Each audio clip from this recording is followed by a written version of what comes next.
ಸಲಹೆಗಾರರಾಗಿರ್ತಕ್ಕಂಥ ಬಸವರಾಜ ರೆಡ್ಡಿ ಅವರು ಹೇಳಿರ್ತಕ್ಕಂಥದ್ದು. ಹಾಗಾಗಿ ಆತ್ಮೀಯ ಕಾರ್ಯಕರ್ತ ಬಂಧುಗಳೇ, ಹೆಚ್ಚು ನಾ ಹೇಳೋದಕ್ಕೆ ಹೋಗೋದಿಲ್ಲ.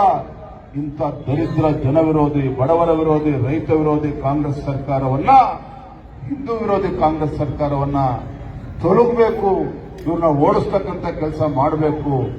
ರಾಜ್ಯದ ಅಧ್ಯಕ್ಷನಾಗಿ ಭಾರತೀಯ ಜನತಾ ಪಾರ್ಟಿ ಇವತ್ತು ಯಾವ ರೀತಿ ಕಾಂಗ್ರೆಸ್ ಸರ್ಕಾರ ರಾಜ್ಯದ ಜನರಿಗೆ ಮೋಸ ಮಾಡ್ತಾ ಇದೆ, ಈ ವಿಚಾರದಲ್ಲಿ ಜನಜಾಗೃತಿಯನ್ನು ಮೂಡಿಸ್ತಕ್ಕಂಥ ಕೆಲಸ ಈ ಜನಾಕ್ರೋಶ ಯಾತ್ರೆ ಮೂಲಕ ಮಾಡ್ತಾ ಇದ್ದೇವೆ.